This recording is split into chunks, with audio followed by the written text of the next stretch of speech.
Let me ask you a question. No. Let me ask you a question. Here, on this network, is where we're having the debate. We have our knives out. The issue is the surveillance state. How do you justify staying there as a guest? We are in a situation where the entire... I didn't agree to talk about the surveillance state.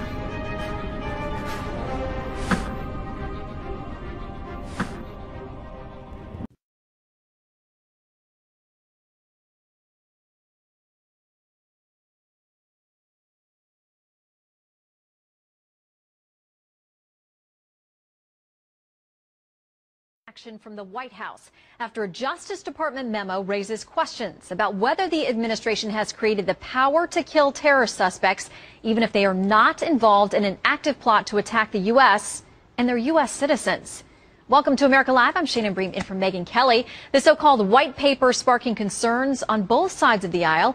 A bipartisan group of senators now calling for the president to release all memos related to this new drone policy, while the American Civil Liberties Union calls the document, quote, chilling.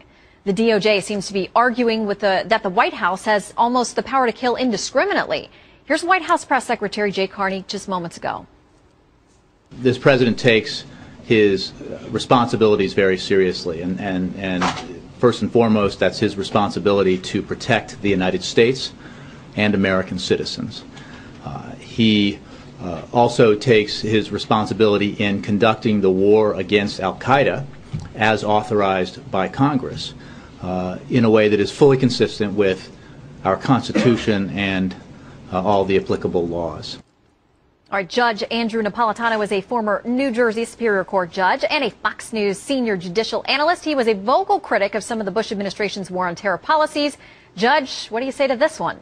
Well, this one is carrying things to an extreme that most Americans won't recognize, Shannon, because as you stated so nicely in the introduction, a fair interpretation of this 16-page document and of Jay Carney, the president's press secretary, of Jay's interpretation of it, is that the president, or, quote, a high-ranking U.S. government official, close quote, I'm quoting from the document, can kill anyone he wants, no matter what the laws say, no matter what the Constitution says, no matter what this president himself has said.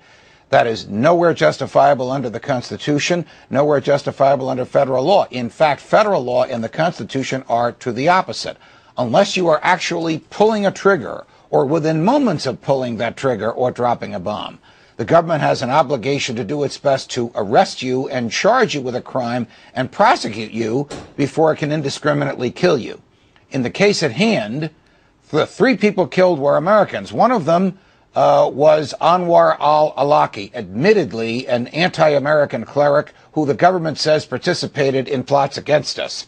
The other was his 16-year-old son and the son's friend, neither of whom had anything remotely to do with the reason for which the drones were sent there.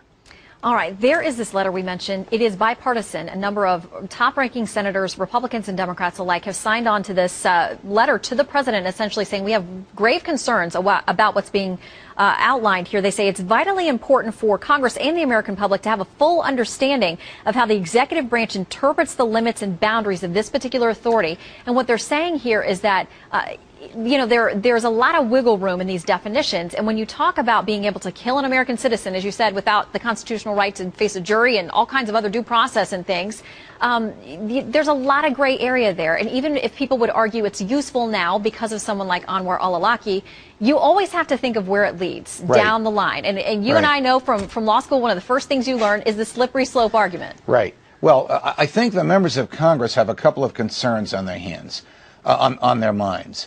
The first is your argument that this power used today against an unpopular target might be used in the future by another president against a person the president doesn't like, but as to whom there's no moral justification for pursuing whatsoever. Another concern is this 16-page white paper is written so vaguely that the logic from it could actually be extrapolated to permit the president to kill Americans here in the United States. And the third concern the members of Congress have, I would suggest to you, Shannon, is they're upset that they didn't know about this because there's another federal statute that the president violated when he did this without telling them. You see, when the president ramps up the war on terror, or decides to move into another area, or use the CIA to engage people, whether to arrest them or to kill them, he's required to tell the Senate and House Intelligence Committees ahead of time and get their consent. He apparently didn't do that, and so they're burned by this. Yeah, not the first time on an important issue that has happened. What about the fact that we have seen other memos unrelated to this out there, but the way that they classify terrorism, they also look at domestic terror issues, and there are those who, there have been memos out there, you've seen them, I've seen them, that have suggested people who have extreme religious views, people who are pro-life. Some of those people could be in some ways considered domestic terrorists. They're on watch lists, or they should be monitored by the government. I mean, how far could this be taken? Well, you know, early in this administration, Janet Napolitano, no relation, the Secretary of Homeland Security, issued a very startling memorandum. And I remember discussing it with Bill O'Reilly in a whimsical way, but it's really terrifying. The memorandum said people who are pro-life, people who believe in the right to keep and bear arms, returning veterans, people who think the government is too big and the IRS is too powerful, could be characterized as domestic terrorists. Well, that group of people could characterize 2/3 of the country. And this language, this frivolous use of language by this administration, and then claiming they have the right to use force to stop dead in their tracks the people who fit into these categories, violates the principles of the Declaration of Independence and violates the supremacy of the Constitution, which they've taken an oath to uphold. This is all very dangerous stuff. The government gets its powers from the consent of the governed. Do you know anybody who consented to the government doing this? Judge, I got to ask you a super quick question. I'm going to get in trouble, but I just need a yes or no answer for you. This administration has pushed the boundaries, as many do, on a number of things, using executive orders, federal regulations, going around Congress. And the public often, you know, there may be an initial outcry and then they go along with things. With this, with it going public, yes or no, do you think the administration moves forward and makes this official policy? No. I think the administration is going to run into a brick wall on this one.